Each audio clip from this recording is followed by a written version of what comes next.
यहाँ पर आपको एक अहम खबर से आगाह करते हैं। Chief executive officer MEPCO engineer Nasir Ayaz Gurmani की ज़ेर निगरानी चोरों और नादहिंदगान के खिलाफ ऑपरेशन जारी।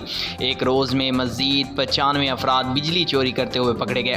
59 बिजली चोरों के खिलाफ मुकदमा दर्ज करवाए गए। DG खान से एक बिजली चोर मौका से गिरफ्तार कर लिया गया। मजमूई तौर पर 41,80,000 रुपये जुर्माना आयद किया गया।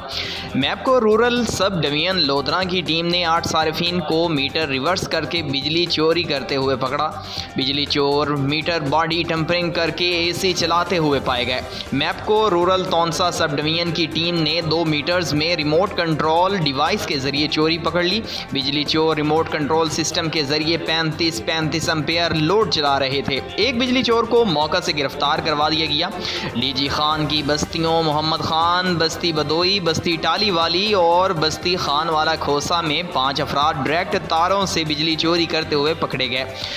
रनिंग और डेट डिफ़ॉल्टर से एक रोज़ में 2,70,00,000 रुपये वसूल कर लिए गए। मुल्तान सर्कल के मुख्तलिफ इलाकों में 2,80,000 रुपये वाजबात की अदम अदायगी पर 2 ज़रई ट्यूबवेल सार्फिन के कनेक्शन मुनक़ता कर दिए गए।